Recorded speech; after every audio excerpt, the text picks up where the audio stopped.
नमस्कार. प्रजागर पर्व भाग आपण आज घेणार आहोत 37वा.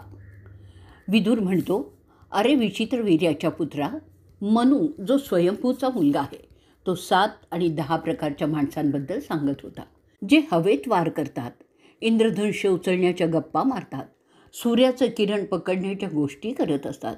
ते मूर्ख लोक कोण ते सांगतो आता ऐक. जे अशक्य गोष्टी करण्याच्या वल्गना करतात, जो असमाधानी असतो, जो शत्रूला सामील होतो, जो बायकांच्या बोलण्यावर विश्वास ठेवतो, जो अशांकडे दान मागतो ज्यांच्याकडे कधीही दान मागायचं नसतं, जो काही न करता मोठमोठ्या बाता मारतो, जो उच्च कुळात जन्मला तरीही हलक्या कुळाशी संबंध ठेवतो, जो कमजोर असूनही बलवानांना आव्हान देतो, तो गंभीर बाब हसण्यावरी नेतो, जे अशक्य आहे ते मिळावं म्हणून इच्छा धरतो, तो सासरा आपल्या सुनेवर नजर ठेवतो, जो दुसऱ्याच्या शेतात लावणी करतो, जो सुनेला घाबरतो, जो आपल्या कुटुंबातील लोकांची निंदा बाहेरही करतो, जो दुसऱ्यांनी केलेले उपकार विसरतो, जो दिलेलं वचन मोडतो आणि हसण्यावरी नेतो, खोट्या गोष्टींना प्रोत्साहन देतो आणि असं की ते खरं आहे, जो खऱ्या गोष्टी खोट्या आहेत असं सांगतो. अशा माणसांना यमाचे सेवक त्यांच्या फाशात पकडून थेट नरकात फेकून देतात. जो इतरांशी तसा वागतो तसेच ते त्याच्याशी वागतात अशी त्याची अपेक्षा असते. समाजातील विविध थरातील लोक एकमेकांशी अनादर न करता वागतात, तो समाज सात्विक समजला जातो. रजोगुणी माणसं जशास तसं असं वागतात, म्हणजे चांगल्याशी चांगली आणि वाईटांशी वाईट. म्हातारपणामुळे माणसाची कार्यक्षमता लयास जाते, त्याचं धैर्य कमी होतं, तो वासना असूनही शरीराची साथ नसल्यामुळे अस्वस्थ होतो. वाईट लोकांच्या सान्निध्यामुळे पापप्रवृत्ती वाढते आणि आध्यात्मिक ऊर्जा कमी व्हायला लागते. त्यामुळे पद प्रतिष्ठा संपुष्टात येते. आता धृतराष्ट्र विचारतोय, वेदात तर माणसाचं आयुष्य 100 वर्ष सांगितलेलं आहे, परंतु फारच थोडे जण तितके जगतात, असं का होतं? त्यावर विदुर उत्तर देतोय, वासनांध जीवन, घमंडखोरी, जास्त किंवा अपशब्द बोलण्याची सवय, जास्त खाणं आणि क्रोध ह्यापैकी काही किंवा सगळे त्याचं आयुष्य कमी करतात. ह्या सवयी त्याला मारतात, यमाचे दूत मारत नाहीत. जो विश्वासघात करतो, जो आपल्या गुरुच्या बायकोबरोबर झोपतो, जो ब्राह्मण शूद्र बाईशी लग्न करतो, मद्यप्राशन करतो, जो दुसऱ्याची कसलेली जमीन हडपतो, ते सगळं ब्रह्महत्येचं पातक केल्याप्रमाणे नरकात जातात.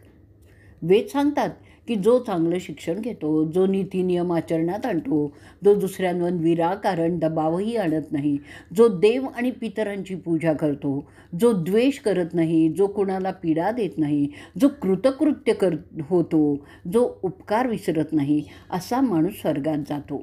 त्याच्या मृत्यूनंतर हितकारक सल्ला नेहमी आवडण्यासारखा नसतो, परंतु तो औषधासारखा उपयोगी असतो. म्हणून तसा सल्ला देणाऱ्याला जो मान देतो तो यशस्वी होतो. गोड बोलणारे आवडतात, पण ते बहुधा अहितकारक असतात. त्यासाठी गोड बोलणाऱ्यांपासून राजाने सावधच असलं पाहिजे. कुटुंबाच्या भल्यासाठी त्यातील एका व्यक्तीचा त्याग करणं उचित समजलं जातं. गावाच्या हितासाठी एका कुटुंबाचा त्याग करायची परवानगी असते. राज्याचं हित राखण्यासाठी एका गावाचा बळी देण्याची संमती असते, परंतु एका आत्म्याच्या उद्धारासाठी त्यांनी सगळ्या पृथ्वीच्या सुखांचा त्याग करायचाच असतो. भविष्यात येऊ शकणाऱ्या आपत्तींपासून संरक्षण म्हणून कोणीही संपत्ती साठवू शकतो. त्या संपत्तीने तो त्याच्या परिवाराचं संरक्षण करू शकतो. तो स्वतःच्या भल्यासाठी त्याची संपत्ती आणि पत्नी दोघांचाही त्याग करू शकतो. फार प्राचीन काळापासून असं दिसतं की द्यूतामुळे झगडे होतात, म्हणून शहाणा इसम द्यूत गंमत म्हणून सुद्धा कधी खेळत नाही. आणि म्हणूनच अरे प्रतिपाच्या पुत्रा, मी तुला त्यावेळी सांगितलं होतं की हा डाव आपल्या घरात नको, पण तू ते काही ऐकलं नाहीस.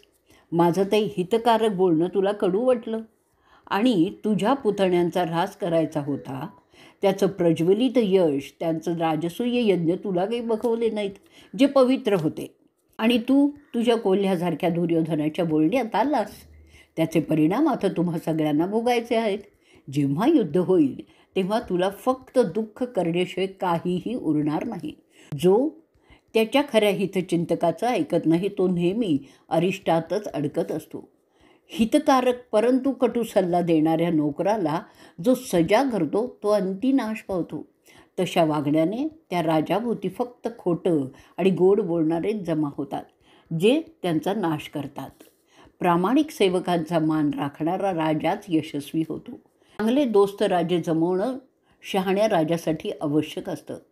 राजाची कुवत बरोबर ओळखून जो मंत्री राजाला सल्ला देतो तो राजाचा दुसरा हातच समजावा. जो मंत्री त्याच्या मर्जीने वागतो त्याला राजा त्वरित कामावरून काढून टाकतो, नाहीतर राज्याचं तो नुकसान करू शकतो. चांगला नोकर कसा असावा याबद्दल जाणकार सांगतात. तो दुराभिमानी नसावा, नम्र असावा, उलट न बोलणारा असावा, नीटनेटका असावा, भ्रष्ट नसावा, मुद्द्याला धरून बोलणारा असावा. शत्रूच्या घरात शहाणा माणूस रात्री जात नाही. दुसऱ्याच्या घरात डोकवणं शिष्टाचाराला धरून नसतं. ज्या बाईवर राजा प्रेम करतो त्या बाईच्या प्रेमात पडू नये. हलक्या कानाच्या माणसांच्या विचारांची दखलही घेऊ नये. राजाला कधी सांगू नये की तुम्ही त्याच्या बोलण्यावर विश्वास ठेवत नाही. व्यभिचारी बाई, राजाचा नोकर, बंधू, लहान बाळ असलेली माता, सैनिक, नुकताच नुकसानीने वैतागलेला अशांशी कधीही पैशाचे व्यवहार करू नयेत. ही 8 लक्षणं माणसाची योग्यता दाखवतात. त्यांचं शहाणपण, कुळ, वेदाचा अभ्यास, संयमीपणा, हिंमत, बोलण्याची तरा, दान करण्याची क्षमता, कृतज्ञता. अशा गुणांनी माणसं राजा भेटी देऊन आपलीशी करू शकतो. जेव्हा राजा एखाद्यावर कृपा करतो त्या माणसाचं भाग्य उजळूनच निघतं.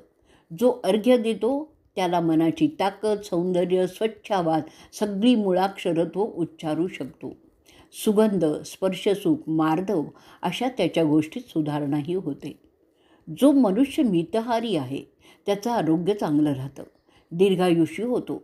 त्याची मुलं बाळंसुद्धा निरोगी होतात. त्याच्या खाण्यावरून त्याची कोणीही गंमत करू शकत नाही. ह्या लोकांना घरात थारा देऊ नये ज्यांची वर्तणूक वाईट आहे, ज्याचा सगळे द्वेष करतात, जो चोर आहे, जो क्रूर आहे, जो मूर्ख आहे, ज्याला समय प्रसंग ह्याचं भान नसतं, जो व्यवस्थित राहत नाही. स्वाभिमानी माणूस कितीही वाईट परिस्थिती आली तरी त्याने कंजूस माणसापुढे कधीही लाचार होऊ नये. ज्याचा शास्त्राचा अभ्यास नाही आहे त्याच्याशी संगत करणं धोक्याचं होऊ शकतो. रानटी, धूर्त, बेपर्वाई करणारा, दुष्ट, कृतघ्न अशांपासून सांभाळूनच राहावं. या 6 प्रकारच्या लोकांवर विसंबून राहू नये. 1. शत्रू, चुका करणारा, खोटेपणात रमलेला, देव न मानणारा, जो स्वतःला फार शहाणा समजतो आणि निर्दय असतो तो. कार्य आणि त्याचा परिणाम एकमेकांवर विसंबून असतात. मुलांना जन्म दिल्यावर त्यांना मोठं करावं लागतं. आपण संन्यासाश्रमात जावं हेच योग्य असतं. विधात्याची कृपा पाहिजे असेल तर सगळ्यांचं भलं करावं, त्यापासून कुठलीही अपेक्षा करू नये. यश ते जे विधाता मानतो. माणसं काहीही मानतील पण त्यात काही तथ्य नसतं. आपल्या अहंकारामुळे अरे धृतराष्ट्रा, तुझं असं झालं आहे, तू देवाला खऱ्या अर्थाने मानतच नाहीस. ज्याच्याकडे बुद्धिमत्ता आहे, सामर्थ्य आहे, हिंमत आहे, ताकद आहे, सावधपणा आहे आणि चिकाटी आहे, त्याला सगळ्या अडचणींवर मात करता येते. पांडवांचं दुःख पाहून इंद्र हैराण झाला आहे. त्याचं कारण तुझे मुलगे पांडवांशी विनाकारण वैर करत आहे. तू सतत काळजी करत असतोस आणि सगळ्या राजवंशात कुरु घराण्याची छी-थू झालेली आहे. ह्या सगळ्यांच्यामुळे तुझ्या खऱ्या शत्रूला फार आनंद होत आहे. त्याचा परिणाम म्हणूनच युधिष्ठिर सगळे कौरव मारून टाकणार आहे, कारण केल्या कर्माचं परिणाम हे भोगावेच लागतात. जर तू मनात आणलंस तर तुझे 100 पुत्र, पंडूंचे 5 आणि कर्म असे सगळे मिळून 3ही जगावर तुम्ही राज्य करू शकता. अशी कल्पना कर, तू म्हणजे एक वन आहे, त्यात पांडव सिंह आहेत. ते वन तोडू नकोस, कारण त्यातील सिंह तुला भारी जातील. सिंहाशिवाय वन आणि वनाशिवाय सिंह असं असूच शकत नाही. जे पापी आहेत त्यांना दुसऱ्यांचे चांगले गुण समजतच नाहीत. ज्यांना अंतिम यश पाहिजे आहे ते पुण्याचाच मार्ग धरतात. खरं यश ते जे विधाता आपल्यावर खुश होऊन आपल्याला देतो. ज्यांनी क्रोध, लोभ ह्यांना आवरलेला आहे तो कधीही अडचणीत येत नाही. असंही सांगतात की माणसाच्या 5 ताकदी आहेत. त्यातील शरीराची ताकद सर्वात कमी महत्त्वाची असते. चांगले सल्लागार ही दुसरी ताकद आहे. वास्तविक संपत्ती तिसरी, उच्च कुळात जन्म चौथी आणि संस्कार जे त्याला त्या घरात मिळतात. असा कोणी वैद्यच नाही आहे की किंवा कोणी मंत्री नाही की कोणी अथर्ववेदातील मंत्र जे तुला उपयोगी येतील. अशा रीतीने प्रजागर पर्व भाग 37 इथे संपलेला आहे. भाग 38 विदुर पुढे सांगतच असतो, सुसंस्कृत तरुण माणसाला फार संतोष होतो जेव्हा एखादा वयस्कर माणूस त्याच्याकडे अतिथी म्हणून येतो तेव्हा. तो त्याचे स्वागत करतो, त्याला बसण्यासाठी आसन देतो, पाय धुण्यासाठी पाणी देतो, त्याबरोबर त्याचं क्षेमकुशलही विचारतो, त्यानंतर स्वतःचं सांगतो. त्या बोलण्यानंतर तो त्या अतिथीला जेवायला देतो. शहाणे समजतात की माणूस त्याच्या भ्रमात असतो. त्यांनी दिलेलं पाय धुण्याचं पाणी आणि इतर भेटी मंत्रशास्त्र शिकलेला ब्राह्मण स्वीकारणार नाही. त्या भेटवस्तूंबद्दल तो शंका घेईल, पण तो तसं नेहमी होत नाही. वैद्य, बाण बनवणारा, शिकलगार, ब्रह्मवर्च्याचं व्रत सोडलेला, चोर, वाईट प्रवृत्तीचा माणूस, दारू पिणारा ब्राह्मण, गर्भपात करणारा, सैनिक, जो वेदांचा अभ्यास पैसे घेऊन शिकवतो, असे कोणीही आलं तरी त्यांना पाय धुण्यासाठी देणं चांगलंच असतं. वेदाभ्यास करणाऱ्या ब्राह्मणाने मीठ विकू नये. शिजलेलं अन्न, दही, दूध, मध, खाण्याचं तेल, पालेभाज्या, रंगवलेले कपडे, अत्तर इत्यादींचा व्यापार करू नये. जो कधीही रागवत नाही, ज्याला कधी दुःख होत नाही, ज्याला मित्र असावेच वाटतात, जो कधीही तंटा करत नाही, वाद करत नाही, ज्याला स्तुती आणि टीका सारखीच असते, अशा वास्तविक विकारांपासून जो मुक्त असतो त्याला खरा योगी समजलं जातं. असा जो वनात उगवलेले कंदमुळं, भाज्या, वनात नैसर्गिकरित्या उगवलेला भात असं खातो, तशा माणसाला अतिथी म्हणून स्वीकारण्यात मोठं पुण्य प्राप्त होतं. एखाद्याचं नुकसान केलं तर त्या माणसाच्यापासून दूर राहणं चांगलंच असतं. माहीत नसलेल्या माणसांवर भरोसा करणं जुगार खेळण्यासारखंच आहे. ज्याची खात्री आहे त्यावरच विसंबून राहावं. पत्नीशी कधीही अपमानजनक भाषा वापरू नये, पण तिचा गुलामही बनून राहू नये. असं सांगतात की ज्या बायका सात्विक असतात त्या पूजनीयच असतात. त्यात त्या घराची आणि घरची वैभव देवता वास करत असते, म्हणून त्यांचा विशेष मान राखला गेलाच पाहिजे. मातापित्यांची काळजी घेणं हे त्या सज्जनांचं कर्तव्य असतं. आपल्या पशूंची त्याने तितक्याच आत्मीयतेने काळजी घेतली पाहिजे जितकी तो स्वतःची घेतो. शेती त्याने स्वतःच केली पाहिजे. वैश्याचे नोकर त्याच्याकडे येणाऱ्या पाहुण्यांची देखभाल करतील. ब्राह्मणांच्याकडील पाहुण्यांची देखभाल त्याचे मुलगेच घेतील. अग्नीचा उगम पाण्यात आहे. क्षत्रियांचा, ब्राह्मणांचा आणि लोखंडाचा उगम दगडातून होतो. त्यांची ऊर्जा सगळ्यांना भारी जाते. अग्नी लाकडात लपून बसलेला असतो.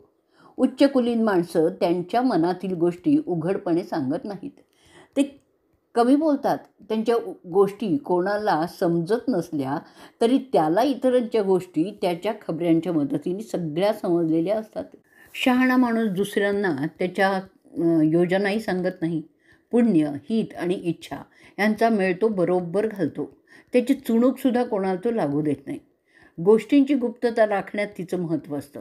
कोणतीही अवघड काम करण्याआधी तो त्याच्या खास सल्लागाराचं मत घेईल, ज्याचा स्वतःच्या जिभेवर ताबा नाही आणि जो व्यसनी आहे त्याच्याबरोबर कोणतंही गुपित बोलू नये. मंत्र्यांची नेमणूक करताना त्यांची चांगली पडताळणी करावी, कारण राजाचं अस्तित्व त्याच्यावरच अवलंबून असतो. जो राजा मोठा होतो त्याचे मंत्री त्याच्या खास गोष्टी सांभाळूनच ठेवतात. जो राजा अनवधानाने चुका करतो तो त्याचे परिणाम भोगतो आणि म्हणूनच राजाला कधीच बेसावध राहता येत नाही. कौतुकास्पद कार्य करणं नेहमीच चांगलं असतं. ते न करणाऱ्याने राजाला पश्चात्तापच करावा लागतो. जसं अशिक्षित ब्राह्मणाने श्राद्ध घालू नये, ज्याने मुत्सद्देगिरीचं शिक्षण घेतलेलं नाही आहे त्याला शासकीय कामात घेऊ नये, ज्या राजाला राज्यकारभारातील चढ उतार यांची कल्पना असते, ज्याचं राज्यकारभाराचं शिक्षण झालेलं आहे, तो सगळ्या पृथ्वीवर राज्य करू शकतो. जो त्याच्या सगळ्या कामावर चांगलं लक्ष ठेवून असतो, ज्याचा खजिना त्याच्या हातात असतो, त्याला कोणीही कधीही हरवू शकत नाही. राजाला त्याच्या प्रसिद्धीची आणि त्याच्या डोक्यावर धरलेल्या छत्रीचा अभिमान असलाच पाहिजे. परंतु त्याच्या कार्यात सहभागी असलेल्यांना जो विसरतो, त्याचा नाश नजीक आलेला आहे असंही समजावं. ज्या शत्रूंचा नाश करणं पुण्याचं आणि हिताचं आहे, त्याला कधीच माफी देऊ नये. कमजोर राजा त्याच्यापेक्षा बलवान राजाला शरण गेला तरीही जसा तो बलवान होईल, त्याने त्या माफी देणाऱ्या राजाला माफ करू नये. तसं न केल्यामुळे त्याच्याकडून धोका संभवतो. राजा त्याच्या रागावर काबू ठेवेल. देवांची, इतर राज्यांची, ब्राह्मणांची, वृद्ध माणसांची, लहान मुलांची, गरीब लोकांची वागताना शहाणा फालतू मुद्द्यांवर वाद घालणार नाही. त्यात जिंकणं किंवा हारणं हे निरर्थकच असतं. असं वागणाऱ्या राजाची ख्याती सगळीकडे पसरते. ज्याला त्याचा क्रोध आवरता येतो तोच सगळ्यांना आवडतो. सतत संतापणारा माणूस कोणालाही आवडतच नाही. विशेष करून बायकांना तसा माणूस तर अजिबात आवडत नाही. नामर्द बायकांना आवडत नाही. संपत्ती जमवण्यासाठी बुद्धिमत्तेपेक्षा धूर्तता आवश्यक असते. आळसामुळे संकट येऊ शकतात. सगळ्यांशी कपटीपणा करणाऱ्यांना केव्हा तरी संकटांना सामोरं जावंच लागतं. दुसऱ्यांचा अपमान करणारे जेव्हा संकटात सापडतात, त्यांना कोणीही मदत तेव्हा करण्यास येत नाही. जो सदैव प्रामाणिकपणे वागतो तो मात्र सावकाशपणे वृद्धिंगत होत जातो. त्याला मदत करण्यासाठी सगळेच जण येतात. खरे मित्र, सल्लागार, प्रामाणिक नोकर, स्वतःची बुद्धिमत्ता, शांतपणे काम करण्याची क्षमता, संयम, पुण्यप्रभाव, मधुवाचा म्हणजेच गोड बोलणं, मित्रांना दुखवण्यासारखं न करणारा असाच माणूस यशस्वी होतो. खोटी आश्वासनं देणारा, कृतघ्न, निर्लज्ज अशा माणसाबरोबर अवलंबून राहू नकोस. जो दोषी आहे हे जाणतो त्याला झोप येत नाही, कारण त्याचा आत्मा त्याला शांतता देत नाही. अपराधी मनाला शांती मिळत नाही. अहो धृतराष्ट्र, ज्याच्या क्रोधामुळे आपल्या अस्तित्वाला धोका होऊ शकतो त्याला देवाप्रमाणे जपावं. जो बायकांवर, बेजबाबदार, जातीतून टाकलेला, लुच्चा अशांवर विसंबून राहतो तो कधीही यशस्वी होत नाही. ज्या कामाचा अनुभव आहे त्या कामासाठी त्याला लावायचं असतं. एरवी ते काम बिघडू शकतं. तू, अरे राजा, चांगल्या कार्यक्षम पांडवांना सोडून तुझ्या मुलांवर विसंबून आहेस, कारण ती तुझी मुलं आहेत. हे प्रशासनाच्या नियमाविरुद्ध आहे. अशा नियोजनामुळे तुझं राज्य तू येत्या युद्धात घालवणार आहेस. अशा रीतीने प्रजागर पर्व भाग 38 इथे संपलेला आहे. भाग 39. धृतराष्ट्र विदुराला म्हणतोय की माणूस त्याच्या भाग्याचा चालक नसतो. त्याच्या सगळ्या नाड्या विधात्याच्या हातात असतात. त्या विषयावर मला तुझ्याकडून ऐकायचं आहे. विदुर सांगायला लागतो, मर्यादा सांभाळून न बोलल्यामुळे बृहस्पतीला सुद्धा नाराजीचा सामना करावा लागलेला होता. तरीही मी जे हितकारक आहे तेच बोलणार आहे. जरी तू माझ्यावर रागवलास तरीही कोणी भेटी दिल्याने राजी होतात, कोणी गोड बोलण्याने राजी होतात, कोणी नशापाणी दिल्यामुळे होतात. परंतु जो स्वभावतः चांगला आहे ते सगळ्यांना पसंत पडतो. जो द्वेष करतो तो त्याच्यावर कधीच विश्वास ठेवणार नाही. जो प्रेम करतो त्याला त्याचे सगळं चांगलंच वाटत असतं. तुला आठवतं का रे, जेव्हा दुर्योधन जन्माला तेव्हा मी तुला काय सांगितलं होतं ते?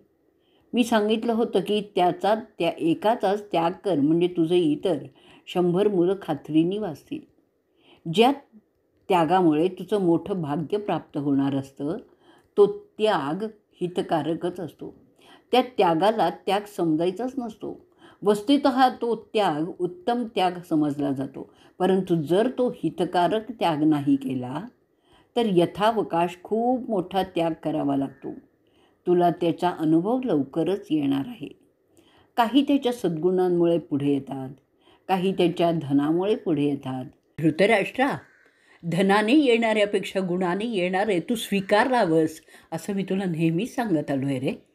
धृतराष्ट्र ते ऐकल्यावर विदुराला सांगतो, अरे तू जे सांगतोस ना ते मला सगळं मान्य आहे रे, पण मी दुर्योधनाचा त्याग नाही करू शकत. मला माहीत आहे की जिथे चांगुलपणा, भूतदया आणि न्याय असतो तेच अखेरीस विजयी होतात. मग आता विदुर त्याला परत म्हणतोय, खरा सात्विक मनुष्य इतरांचं सूक्ष्मसे दुःखसुद्धा नजर अंदाज करू शकत नाही. परंतु जे तमोगुणी आहे ते दुसऱ्यांचं वाईट करण्याचीच भाषा करत असतात. त्यांच्या प्रत्येक कृत्यातून इतरांना फक्त पीडाच अनुभवास येत असते. जे भांडखोर आहेत, आधाशी आहेत, ज्यांचं कधीच समाधान होत नाही, जे निर्लज्ज आहेत, फसवणूक करणारे आहेत, अशांना चांगुलपणा नसलेलं असं समजलं जातं आणि त्यांच्याशी व्यवहार करणं टाळायलाच हवं. त्यांची दोस्ती माणसाला नेहमीच संकटात टाकते. अशांशी कदाचित कामापुरते संबंध ठेवावेत, पण काम झाल्यावर मात्र त्यांची दोस्ती सोडावीच. कारण असे लोक तुम्हाला मदत करण्याचं सांगून तुमचं नाव खराब करत असतात. जो गरीब, असहाय्य लोकांना मदत काही अपेक्षा न ठेवता करत असतो, त्याच्यावर विधाता नेहमीच संतुष्ट होतो. त्यांचे नंतरच्या जन्माचं भलंच होतं. ह्या जन्मात आपण नंतरच्या जन्माचं दैव लिहित असतो. जे चांगलं काम करतो आणि जे चांगले मनात विचार ठेवतो त्यामुळे पुढच्या जन्मात चांगलं दैव प्राप्त होतं. आणि जे वाईट करतो त्याचे त्या प्रमाणात वाईट, दुर्भाग्यपूर्ण असे परिणाम तो भोगत असतो. म्हणून अरे राजा, जे तू आज भोगतोयस ना त्याचं कारण तुझं गत जन्माचं कुकर्म आहे, हे तू लक्षात ठेव. ह्या जन्मात कोणतंही कार्य विचार करताना त्याचे नंतरच्या जन्मात कोणते परिणाम आपल्याला भोगावे लागणार आहेत त्याचं भान ठेवून जो ते सगळं करतो ना, तो जन्माजन्मात सदैव सुखीच राहतो. जो आपल्या वंशाचं रक्षण करतो तो त्याच वंशात पुन्हा जन्म घेतो. आपल्या दुर्दैवी नातेवाईकांचं जो मदत करतो त्याला पुढच्या जन्मात सगळे मदत करण्यासाठी येतात. आणि जो कसं करत नाही त्याला त्याच्या पुढच्या जन्मी कोणीही मदत करत नाही. आणि म्हणून तू तुझ्या दुर्भाग्यवश पुतळ्यांना काही गावं देऊन तरी हा प्रश्न निकालात काढ, म्हणजे तुझ्या पुढच्या जन्मी तुझ्यावर असा प्रसंग येणार नाही की ज्यातून आज पांडव जात आहेत. ह्यालाच यमाचा न्याय असं समजलं जातं. त्याशिवाय ह्या जन्मात तुझी जगभर कीर्ती होईल. आपले नातेवाईक हे पुन्हा पुन्हा जन्मजन्मांतरी एकत्र येतच असतात, म्हणून त्यांना जपणं चांगलं असतं. मतभेद, मतैक्य यांचा मेळ घालण्याचं ज्याला जमलं तो त्याच्या व्यावहारिक जीवनात सुखी होतो. टाळी 2 हातांनीच वाजते रे. ह्या न्यायाने चांगुलपणा हा सुद्धा एकतर्फी असून चालत नाही. तो सुद्धा दोन्ही बाजूंनी असावाच लागतो. जेव्हा ते जमतं तेव्हा तिथे आनंद नांदतो. चांगुलपणामुळे माणूस अनेक दुर्दैवी प्रसंगातून वाचत असतो. ज्याच्यात तो नाही त्याला अनेक संकटांना सामोरंही जावं लागतं. अरे राजा, असं समजलं जातं की प्रजेच्या पापाचा भागीदार राजा असतो. तसंच प्रजेच्या पुण्यकर्माचा सुद्धा राजा भागीदार असतो. आणि म्हणूनच राजाने प्रजेत पुण्यप्रभाव वाढेल असंच केलं पाहिजे. जर तू काहीच केलं नाहीस, तसं केलं नाहीस तर भविष्यात तुला तुझ्या मुलांच्या मृत्यूच्या किंवा पांडवांच्या मृत्यूच्या वार्ता ऐकाव्या लागतील. नैतिकतेचे हे नियम जे भार्गवाने लिहिलेले आहेत, जो मोडतो तो त्याचे दुष्परिणाम भोगतच राहतो. दुर्योधनाने पांडवांच्यावर अन्याय करण्याचा घाट घातला तर तो मोडून काढण्याचं काम फक्त तू आणि तूच करू शकतोस, कारण तूच आता या घराण्याचा ज्येष्ठ आहेस. जर तसं झालं नाही तर तू सुद्धा दुर्योधनाच्या पापात सामील झाला असं होईल. आणि कोणतंही शहाणपणाचे निर्णय विशिष्ट संदर्भातच पाहावे लागतात. तसं न केल्यास अगदी शहाणा निर्णयसुद्धा चुकीचा ठरू शकतो. जे निर्णय त्या 6 परिस्थितीत घेतले जातात ते हानिकारक असू शकतात. त्या 6 परिस्थिती अशा आहेत: नशेच्या प्रभावात घेतलेला निर्णय, झोपेच्या प्रभावात, पुरेशी माहिती नसताना घेतलेला, ऐकीव माहितीवर आधारित तमोगुणी माणसाच्या सांगण्यावरून, अनुभवी मदतनीसांच्या सांगण्यावरून. जो हे टाळतो त्याच्या यशाची खात्री देता येते.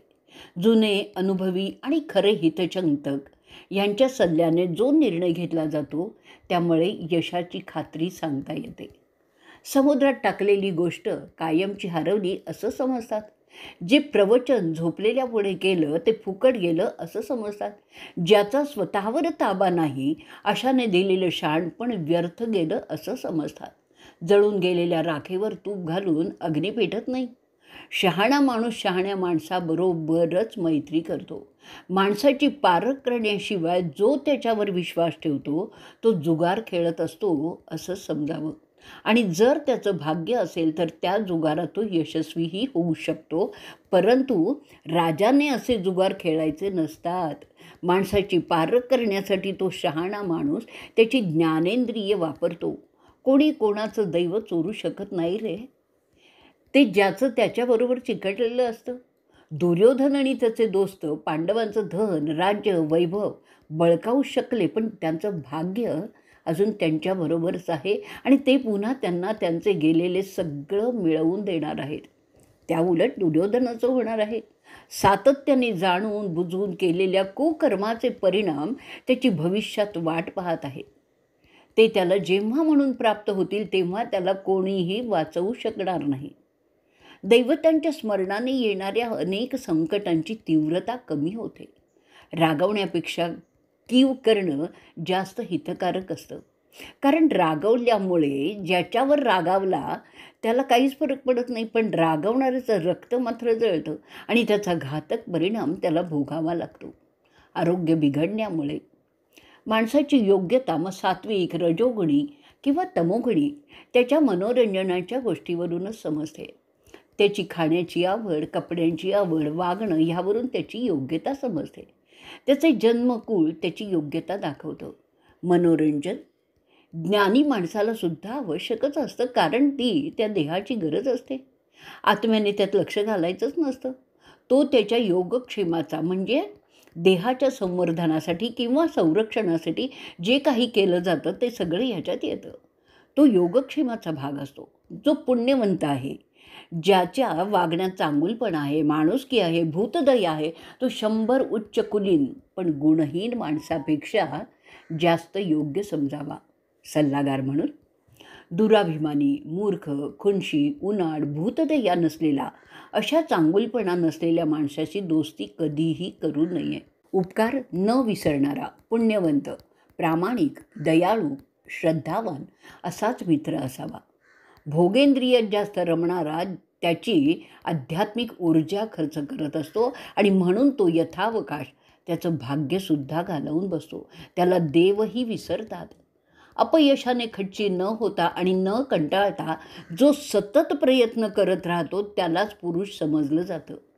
अपयशाची कारणं अशी आहेत: प्रयत्नांची कमी, त्यासाठी जे ज्ञान पाहिजे ते नसताना त्यात जाणं, साधनसामुग्री नसणं, सहाय्यक नसणं, त्यासाठी जो अनुभव पाहिजे तो नसणं आणि दैव अनुकूल नसणं, अशी 6 कारणं असतात. त्यासाठी योग्य नियोजनाची गरज असते.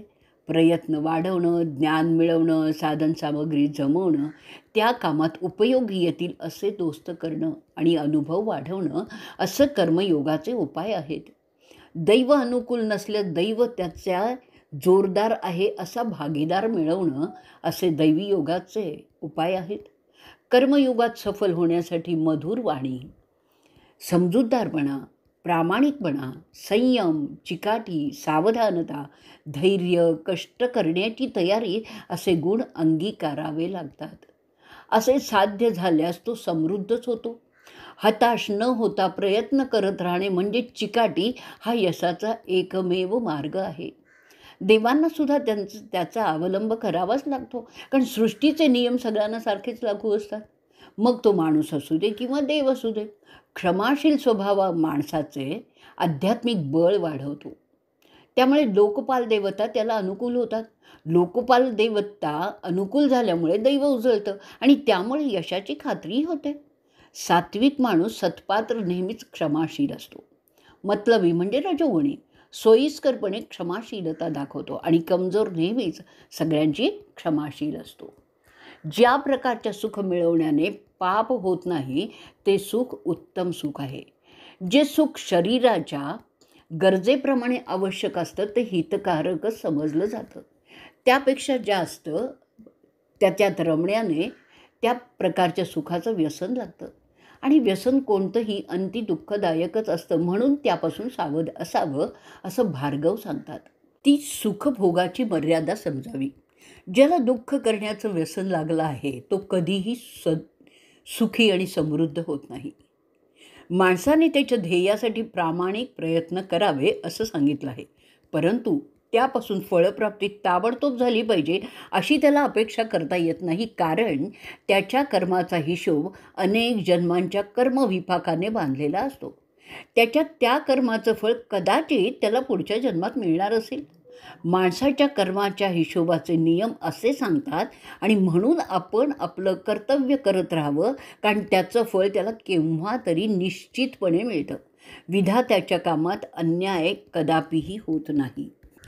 माणसाच्या चांगल्या गुणांबद्दल गैरसमज रजोगुणी आणि तमोगुणी माणसं नेहमीच करतात आणि त्याला कमजोर समजतात.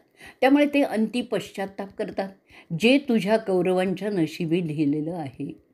समृद्धीच्या माणसाचा त्या जन्मातील गुणांशी काहीही संबंध नसतो, कारण तो त्याच्या गेल्या जन्माचा प्रभाव असतो.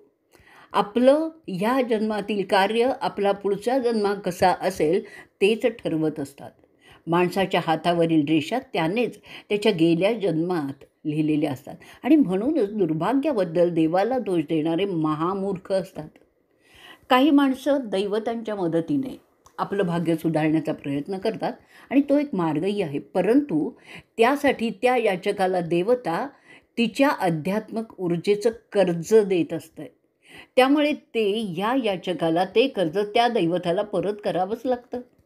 त्यासाठी अशा रीतीने जो दैवतांकडून कर्ज काढतो तो ते फेडण्यासाठी ध्यान मार्गाचा अवलंब करील किंवा कर्मयोगाने, म्हणजे चांगुलपणा, माणुसकी, भूतदया, त्या कर्मयोगाने ते कर्ज तो फेडतो.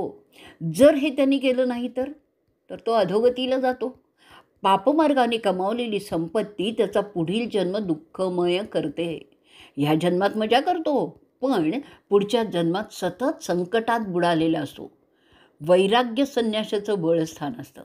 पापी माणसाचं बळ कुकर्मात असतं. गुणी माणसाचं बळ त्याच्या क्षमाशीलतेचंच असतं. जे मिळवण्यासाठी चांगुलपणा सोडावा लागतो ते नाही मिळालं तरीही काही हरकत नसते, कारण अशा गोष्टी अंती विनाशाकडेच नेतात. अज्ञानी माणसाची दया करावी. ज्या संभोगाने पुत्र प्राप्त होत नाही त्यांची कीव करावी. ज्या राज्यात अन्न नाही त्यांची कीव करावी. अहो राजन, पाप ठरणारी तुझी इच्छा तू सोडून दे. त्यातच तुझं आणि तुझ्या मुलांचं भलं आहे. तुझ्या इच्छा तुला या जन्मातसुद्धा पुरेसं सुख देऊ शकणार नाही आहेत रे, परंतु त्या तुझ्या पुढचा जन्म मात्र संकटमयच करणार आहेत, कारण त्या पापावर आधारित आहेत. पापावर आधारित इच्छा सर्वनाशाचं कारण असतं हे तू लक्षात घे. तुझ्यासाठी कारण की तू कुरु घराचा मुख्य आहेस. पांडव आणि कौरव एकसारखेच असले पाहिजेत. दुर्दैवानी आज तसे नाही आहेत, म्हणून त्या तुझ्या इच्छा ह्या पापमय आहेत. आणि अशा रीतीने प्रजागर पर्व भाग 39 इथे संपलेला आहे. इथे जाता जाता एक टीप सांगायची आहे.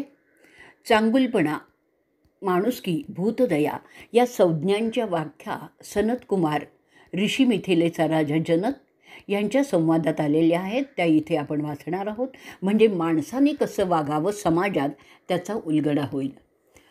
कोणाच्याही अज्ञानाचा, गरिबीचा, भोळेपणाचा, कमजोरीचा गैरफायदा न घेणं याला माणुसकी असं म्हणतात. मला समाजाने कसं वागवावं असं मला वाटतं, तसंच मी समाजातील लोकांशी वागणं ह्याला चांगुलपणा म्हणतात. सर्व प्राणीमात्रांबद्दल सन्मानाची भावना बाळगून त्याप्रमाणे जगणं आणि सर्व प्राणीमात्रांचा आदर करणं याला भूतदया असं म्हणतात. जीवो जीवस्य जीवनम ह्या वैश्विक नियमानुसार आपलं खाद्य ठरवावं लागतं, कारण मनुष्य जे खातो ते सजीव असावं लागतं. वनस्पती असू देत, प्राणी असू देत, खाण्यासाठी ते तयार करताना अहिंसक पद्धतीने ते तयार करावं लागतं. प्राणी अहिंसक पद्धतीने मारणं शक्य असतं, कारण त्यांना बेहोश करून मारता येतं, परंतु वनस्पती बेहोश करता येत नसल्यामुळे ती खाताना हिंसा अनिवार्य असते. आणि म्हणून शाकाहार हा तुलनेने जास्त हिंसक असतो, म्हणून त्याचं प्रमाण कमी ठेवावं असं सनतकुमार ऋषी मिथिलेचा राजा जनक याला सांगतात. त्याकरता मिथिलेत शाकाहार किमान करण्याचं मानलेलं जात असे. भाग 40. विदुर पुढे सांगतो धृतराष्ट्राला, आपल्या मर्यादांचं भान ठेवून जो चांगला माणूस निराभिमानीपणे आणि चांगल्या उद्देशाने त्याचं उद्दिष्ट गाठण्याचा प्रयत्न करतो, तो खात्रीने त्याच्या कामात यशस्वी होतो. इतर चांगली माणसं त्याला साथ देण्यासाठी पुढेही होतात. जो एखादं काम चांगुलपणाच्या विरुद्ध आहे म्हणून करण्याचं नाकारतो, तो मनाची शांती मिळाल्यामुळे सुखात झोपू शकतो. चुकीच्या मार्गाने मिळवलेला विजय, राजाची फसवणूक करून मिळालेलं यश किंवा गुरूंशी खोटं बोलणं, ह्या 3 गोष्टी ब्राह्मणाचा वध करण्या इतक्या वाईट असतात. सतत द्वेष करणं, घमेंड आणि मृत्यू यामुळे समृद्धीचा नाश होतो. गुरूंच्याकडे दुर्लक्ष करणं, घाई करणं, स्वतःला फार शहाणं समजणं, या 3 गोष्टी करणाऱ्याला ज्ञान कमावणं अवघड जातं. विद्यार्थ्यांमध्ये जर हे दोष असतील तर तो अभ्यास योग्य प्रकारे करू शकत नाही. त्या अशा आळस, गुरु शिकवताना दुर्लक्ष करणं, मनात गोंधळ असणं, अस्वस्थता, वेळ फुकट घालवणं, गप्पा मारण्यात उद्धटपणा, हे दुर्गुण असतात. तुला माहीत नसेल रे राजा, परंतु तुझी मुलं अशात आपला वेळ घालवत होती जेव्हा ते गुरुकुलात होते. ज्यांना ज्ञान पाहिजे त्यांनी सुखाचा त्याग केला पाहिजे, आणि ज्यांना सुख पाहिजे आहे ते ज्ञानाचा त्याग करतात. दोन्ही एकाच वेळी मिळत नाहीत रे. समुद्राला त्याला मिळणाऱ्या नद्यांचा त्रास कधीच होत नाही. यमाला मरणाऱ्या लोकांचा कंटाळाही कधी वाटत नाही. अरे राजन, तीव्र इच्छा माणसाची धीरोदत्तता संपुष्टात आणते. रागामुळे प्रगती थांबते. वर्णव्यवस्थेमुळे विकास खोळंबतो. कंजूशीमुळे नाव बदनाम होतं. एक रागावलेला ब्राह्मण सगळं राज्य बर्बाद करू शकतो. अरे राजन, कोणत्याही मोहापोटी चांगुलपणाचा, माणुसकीचा त्याग करण्याने त्या माणसाची आध्यात्मिक ऊर्जा ऱ्हास पावते. चांगुलपणामुळे जे सुख मिळतं त्यासारखं चिरंतन सुख दुसरं नाही आहे. आपली आध्यात्मिक ऊर्जा वाढवणं हा माणसाच्या जीवनाचा मुख्य उद्देश असतो. ह्याचा विसर ज्याला पडलेला आहे तो पाप करण्यास उद्युक्त होतो. शहाणा माणूस त्याचा विसर पडूच देत नाहीत. सुखात सात्विक माणसाची सुख, रजोगुणा माणसाचे सुख आणि तमोगुणाचे सुख यात फार मोठा भेद असतो. ज्या गोष्टी करण्याने तमोगुणीला सुख मिळतं त्यामुळे सात्विकाला दुःखही होऊ शकतं. म्हणजे त्रिगुणाच्या सुखाच्या संकल्पना याही भिन्न असतात. कौरव तमोगुणी आहेत म्हणून त्यांच्या सुखाबद्दलच्या कल्पना, आणि पांडव जे सत्वगुणी आहेत त्यांच्यात हात फार मोठा फरक आहे.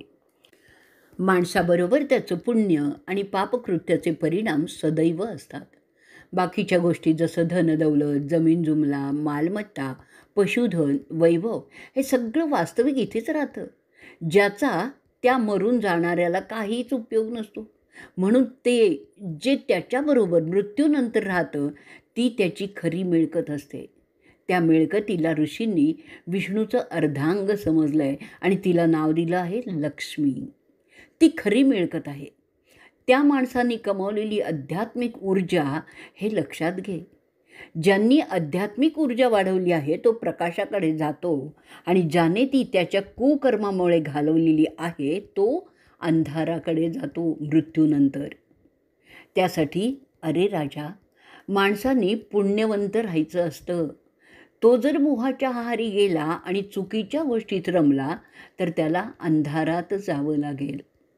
आता धृतराष्ट्र विदुराला विचारतोय, अरे बंधू, मला सांग रे, माणसाला पुन्हा पुन्हा जन्म का घ्यावा लागतो?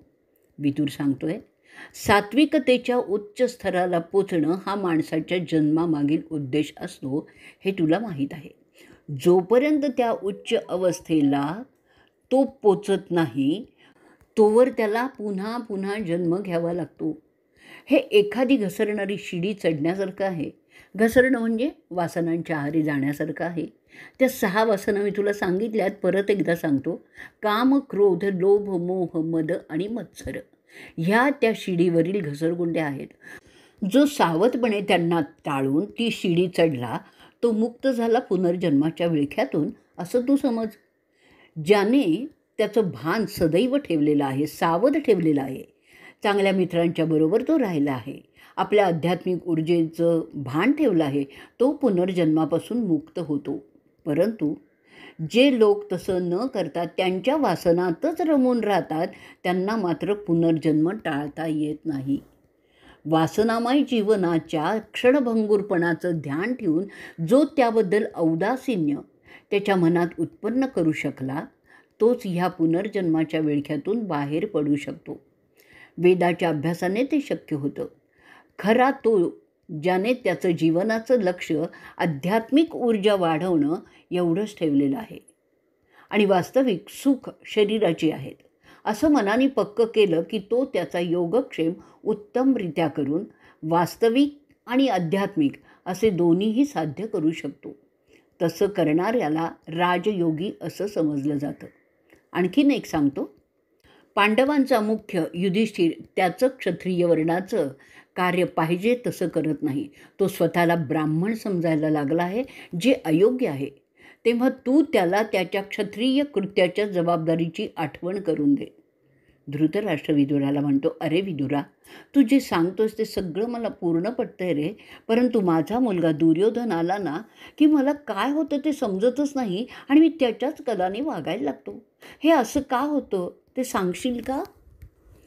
पुढे तो अंधराजा बोलतो, मला वाटतं जे दैवात लिहिलेलं आहे ते आपल्या विवेकापेक्षा जास्त प्रबळ असल्यामुळे तसं होत असावं. कदाचित माझ्या मुलांचा नाश पांडवांच्याच हातून होणार असं विधात्याने लिहिलेलं असेल तर ते प्राक्तन कोण टाळू शकतो? अशा रीतीने प्रजागर पर्व भाग 40वा संपलेला आहे. त्याचबरोबर उद्योग पर्वही आपण इथे संपवणार आहोत.